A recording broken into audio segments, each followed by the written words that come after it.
Hi friends, ಎಲ್ರಿಗೂ ರೇವತಿ ಲಾಗ್ಸ್ಗೆ ಸ್ವಾಗತ. ನಾನು ಇವತ್ತು ಅವಲಕ್ಕಿ ಸುಸ್ಲ ಹೇಗೆ ಮಾಡೋದು ಅಂತ ನೋಡೋಣ ಬನ್ನಿ.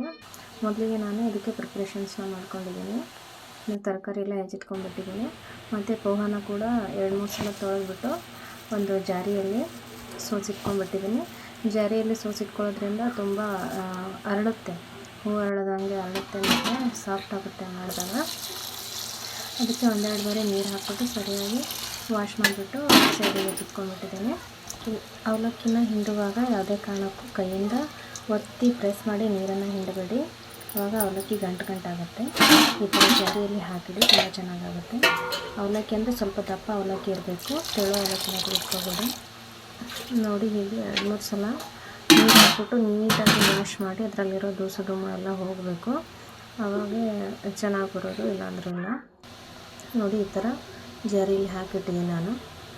ಅದೆಲ್ಲ ನೀರೇನು ಇನ್ನೊಂದು ಸ್ವಲ್ಪ ಇದ್ದರೂ ಕೂಡ ಕೆಳಗಡೆ ಹೋಗುತ್ತೆ ಜಾರಿ ಸಹಾಯದಿಂದ.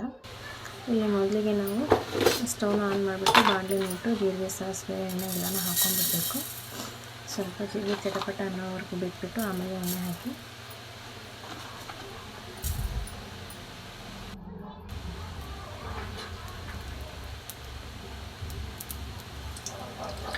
ಎಣ್ಣೆ ಸ್ವಲ್ಪ ಜಾಸ್ತಿನೇ ತಗೊಳ್ಳಿ, ಯಾಕಂದರೆ ಪೋಹ ಸಾಫ್ಟಾಗುತ್ತೆ.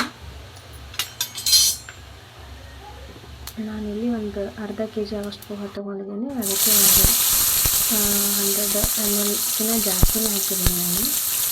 ಚೆನ್ನಾಗಿ ಬರುತ್ತೆ. ಆಮೇಲೆ ಹೆಚ್ಚಿಟ್ಕೊಂಡಿರುವಂಥ ಈರುಳ್ಳಿ, ಹಸಿಮೆಣಸಿನ್ಕಾಯಿನ ಅದಕ್ಕೆ ಹಾಕ್ಬಿಟ್ಟು ಚೆನ್ನಾಗಿ ಬಾಡಿಸ್ಕೋಬೇಕು. ಸ್ವಲ್ಪ ಈರುಳ್ಳಿ ಕೆಂಪಗೆ ಹಾಕಬೇಕು, ಹಾಗೆ ಹಸಿಮೆಣಸಿನ್ಕಾಯಿ ಕೂಡ ಚೆನ್ನಾಗಿ ಬೇಯಬೇಕು. ಇನ್ನೂ ಕೂಡ ಸ್ವಲ್ಪ ಖಾರ ಬಿಡಬೇಕು. ಮತ್ತು ಒಂದು 10 ಎಸಳು ಕರಿಬೇವಿನ ಸೊಪ್ಪನ್ನು ಕೂಡ ಹಾಕಿ ಮಿಕ್ಸ್ ಮಾಡಿ ಸರಿಯಾಗಿ ಬಾಡಿಸಿ ಅದನ್ನು.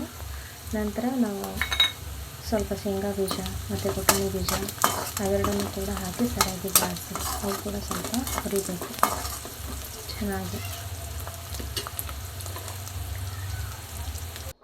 ಇಷ್ಟಾದಮೇಲೆ ಮತ್ತು ಟೊಮೊಟೊ ಹಣ್ಣನ್ನು ಕೂಡ ಹಾಕಿ ಚೆನ್ನಾಗಿ ಮಿಕ್ಸ್ ಮಾಡಿ ನಂತರ ಇದಕ್ಕೆ ರುಚಿಗೆ ತಕ್ಕಷ್ಟು ಉಪ್ಪನ್ನು ಆ್ಯಡ್ ಮಾಡಿ. ನೀವು ಎಷ್ಟು ಕ್ವಾಂಟಿಟಿ ಪೋಹ ತೊಗೊಂಡಿರ್ತೀರ ಅದಕ್ಕೆ ಎಷ್ಟು ನಿಮಗೆ ಬೇಕೋ ಅಷ್ಟು ಆ್ಯಡ್ ಮಾಡಿ. ನಂತರ ಸ್ವಲ್ಪ ಅರಿಶಿಣನ ಕೂಡ ಆ್ಯಡ್ ಮಾಡಿ ಸರಿಯಾಗಿ ಬಾಡಿಸಿ. ಕೊನೆಯಲ್ಲಿ ಕೆಲವೊಬ್ಬರು ಶುಗರ್ ಆ್ಯಡ್ ಮಾಡ್ತಾರೆ, ಇನ್ನೂ ಸ್ವಲ್ಪ ಟೇಸ್ಟ್ ಚೆನ್ನಾಗಿರುತ್ತೆ ಅಂತ. ಯಾಕಂದರೆ ನಾವು ಟೊಮೊಟೊ ಹಣ್ಣನ್ನು ಹಾಕ್ಕೊಂಡಿರೋದ್ರಿಂದ ಸ್ವಲ್ಪ ಒಗರು ಹತ್ತಬಾರ್ದು ನಾಲ್ಕಿಗೆ ಅಂತ. ನೀವು ಬೇಕಾದರೆ ಆ್ಯಡ್ ಮಾಡ್ಕೋಬೋದು. ಇನ್ನೂ ಕೆಲವೊಬ್ಬರು ಮೇಲೆ ಹಾಕ್ಕೊಂಡು ತಿಂತಾರೆ.